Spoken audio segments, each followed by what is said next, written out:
eto. Bigyan natin ng pansin to. Okay, quick question. So, sa ibang lahi to nagbigay siya ng ano niya, hinain niya.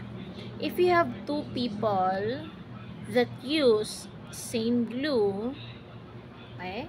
So, ibig sabihin, pag sinabi kasing same glue, ang quality ng meron sa glue ng content na yon is, alimbawa, yung in-avail niya is yung magandang klase ng quality ng glue. Tapos, diba, ginaya lang nung isa. Ganun yan. Okay, same lashes, same pa ng lashes, and lash in the same place. Okay, pag sinabi kasing same place, ang ano neto, ang tawag dito, ang iniisip kasi natin, yung room temperature is okay. Ano pa ba? Basta, comfy siya. Comfortable place siya for the lashes. Okay? Yan yung ibig sabihin nun. Why would one, bakit kamo daw yung isa get better retention than another? Okay? Napaka-interesting talaga tong yung hinain niya. Kasi, nag-a-apply talaga to sa lahat ng mga lash artists. Okay? Okay, proceed tayo. Tawag dito, umpisan lang natin sa in my case kasi, kapag nangyari kasi yan, lahat ng mga artists mararanasan talaga tong ganitong eksena. Okay, for example, yung ginamit mo is lash glue po. Okay? So ngayon, pareho tayong artist, pareho tayong magagaling. Okay? Ano pa?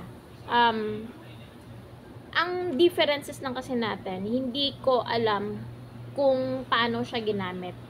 Kung paano mo, alimbawa ako, talagang supplier talaga ako. Ako yung distributor ng lash, ng own brand ko ng lash glue ko.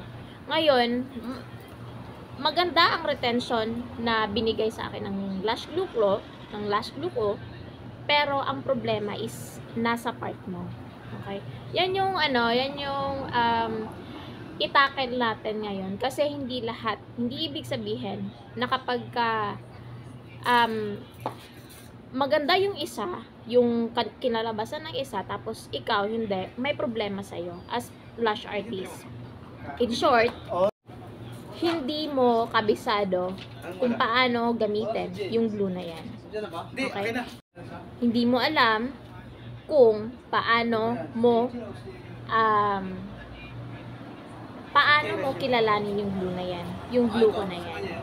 Okay? Hindi ibig sabihin na kapag ginamit mo yung glue ko, pare-pareho tayo ng retention. Nakadepende yan kung paano mo kinabit ng maayos yung pag-prepared mo. Kung paano mo kinabit ng maayos yung mga lashes extension sa client mo. At kung meron ka bang best of knowledge kung paano siya, or kung alam mo talaga yung ginagawa mo. Okay? Hindi mo pwedeng sisisihin yung glue lang, or kung sino mang may-ari ng glue na yan. Kung ikaw mismo sa sarili mo as lash artist, hindi ka marunong gumamit ng item na yon. Kahit naman sabihin na natin yung lash kits na in-avail mo, lahat ng mga kits na binili mo sa talagang magagandang quality ng product na yon, or magandang background ng company na pinagkuha, hindi mo pwedeng isisi lahat sa kanila, kasi nasa sayo pa rin yun, 'di ba, bilang lash artist, na ano bang mali mo kung bakit hindi siya gaano tumagal yung pagkakabit mo sa client mo. So ganun yun. So totoo to, nangyayari talaga to, at hindi to maiiwasan hanggat hindi ka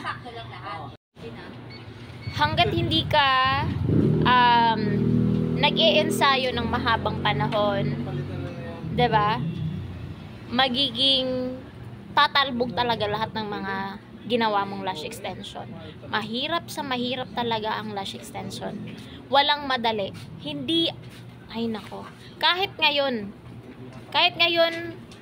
masasabi ko in all my 2 years of experience, magti 3 years na nga eh. Minsan kadalasan na nakakaligtaan ko talaga, pero kahit papano man lang, 'di ba? Hindi na siya ganoon dati na ginawa ko talaga. Talagang nagtataka talaga ako kung bakit nagkaroon ng ganong problema. Pero sa ngayon, wala na talaga. Kaya napapasalamat ako kasi nga binigay ko talaga yung best ko para ma-achieve ko yung retention na gusto ko sa client ko. So, ayun lang naman yun. At ayun. Wala na akong ibang masabi. Maganda yung quality ng lash glue natin, yung lashes natin, yung placement ng mga client ko, ang room temperature nila, hindi ako nagkakamali. Maganda naman talaga yung ano namin, yung place namin. So, hindi ko pwedeng sisihin din yung mga client ko minsan kasi ako yung nakakaalam talaga sa mga ginagawa ko eh. Ngayon, ang pwede ko lang maisisi sa kanila, kung especially sa mga first time pang magpakabit ng lashes, is yung paano nila alagaan na lang talaga. Kasi once na tinanong ko yun sa kanila, at meron silang sagot na hindi siya magtutugma sa mga tawag dito, yung hindi siya nagtutugma sa ano bang tawag dito? Basta yung parang hindi siya nagtutugma sa naayon sa meron sa isang lash extension, 'di ba? Hindi mo pwede talagang masisisi sa akin 'yon kung bakit nagkaroon ng ganong problema. Tapos ano pa ba? At meron nga tayong mga warranties nga. Kapag hindi mo kasi yon na fulfill yung tawag dito, yung ano bang tawag dito? Boundaries ba yun? Hindi ko alam eh. Basta kung hindi mo na comply lahat ng mga meron ako sa warranty type ko, hindi mo pwedeng makuha yung 50% na binayad mo sa akin. So, depende yan sa pag-uusap natin. Kasi, minsan, kadalasan sa mga beginner, especially sa mga beginner, kahit naman hindi beginner, nakakaligtaan talaga nilang sundin yung aftercare, which is napaka-importante talaga yon. So, ayun. Yan lang.